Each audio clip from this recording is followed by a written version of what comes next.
A levy of 100% will, for instance, now apply to any Chinese electric vehicle, EV, entering America.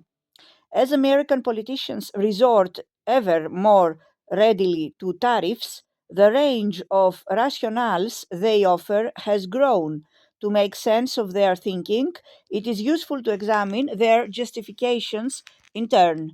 There are 5 in all, and each of them is flawed. Start with the most aggressive defense of tariffs, that they encourage more manufacturing at home and thereby strengthen the economy.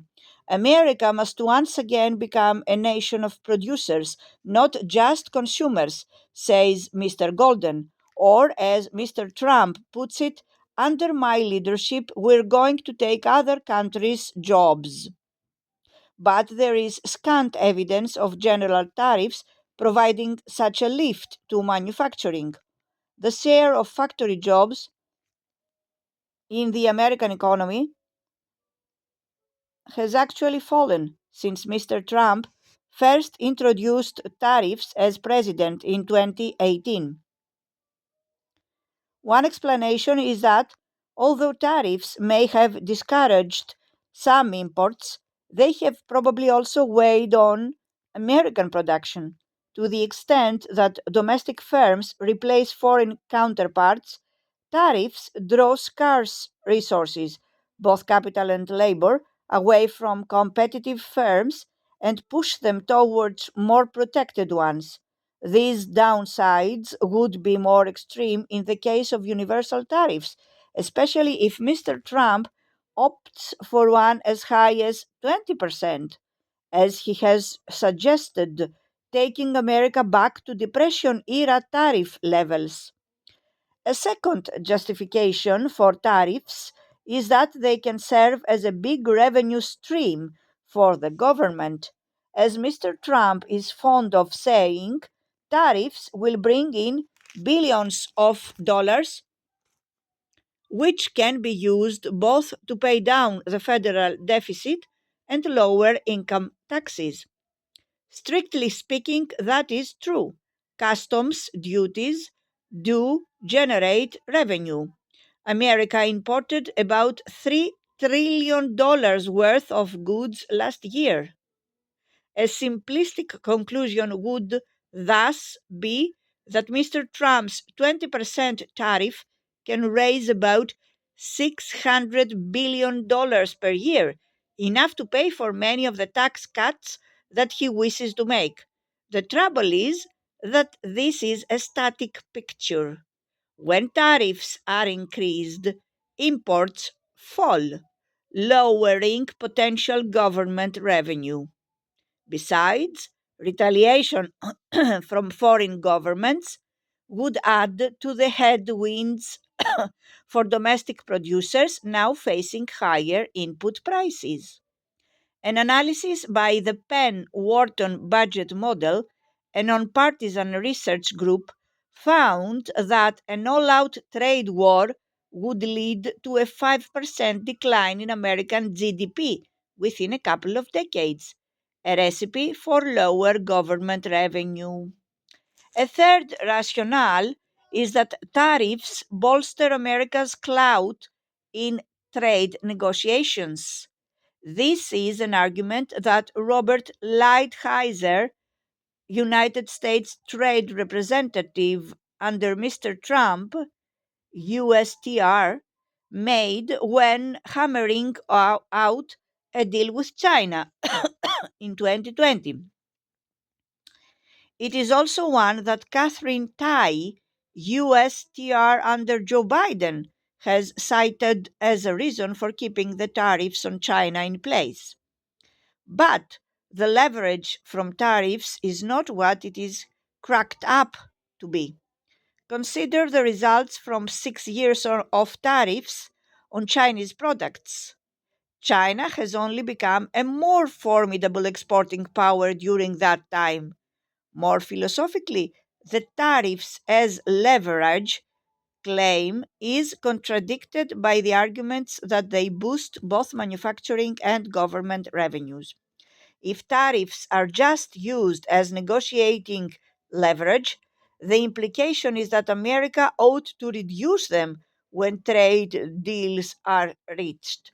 But if tariffs are in place because American officials truly believe they are good, why would they ever lower them?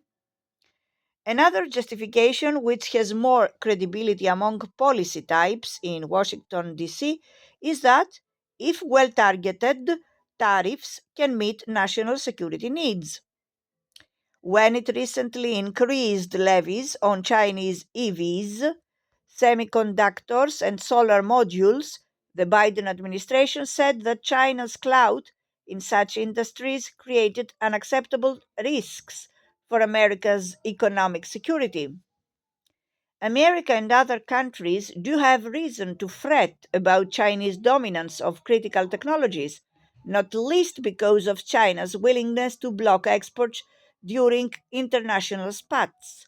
But using tariffs for national security goals poses problems.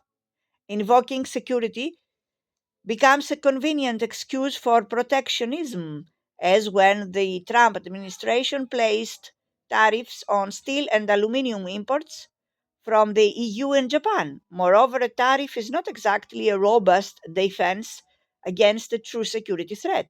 If something is really dangerous, you should probably ban it rather than tax it, says Ed Gresser of the Progressive Policy Institute, a think tank. A final defense of tariffs is a more limited version of the first supposed rationale. Rather than saying that tariffs benefit the economy as a whole, advocates say they are needed to support the growth of specific sectors. The Biden administration has, for instance, argued that its new China tariffs are protecting the very sectors that the government has been trying to cultivate through its big investments. That may sound sensible, but at its core, this is an empirical question. A recent paper by two economists at the Federal Reserve found that Mr. Trump's targeted tariffs did not work as intended. Looking at manufacturing industries such as household appliances and car parts, they found a small jobs boost from the import protection conferred by tariffs. But this was more than offset by drags from both retaliatory tariffs and higher input costs. It would be a mistake to assume that all American politicians are seduced by the fallacious logic behind tariffs. Jared Polis, the Democratic governor of Colorado, has criticized the tariffs on China as a regressive tax on consumers, though that is a rare view nowadays given widespread concerns about China. More common is opposition to Mr. Trump's universal tariff proposal, even within his own party. Several prominent Republicans have signaled their disagreement with the idea. Ultimately, though, Congress has ceded tariff authority to the White House. A victorious Mr. Trump ought to be able to crank up tariffs by executive fiat, with only courts to stand in his way. Republicans in Congress would instead focus on delivering tax cuts. As long as they are getting wins in other places, that's where they'll put all of their attention, says Paul Winfrey of the Economic Policy Innovation Center, a think tank. America's love affair with tariffs may end up being as much about convenience as conviction. All the way forward. United States duties collected as percent of total import value. And here is the Trump proposal.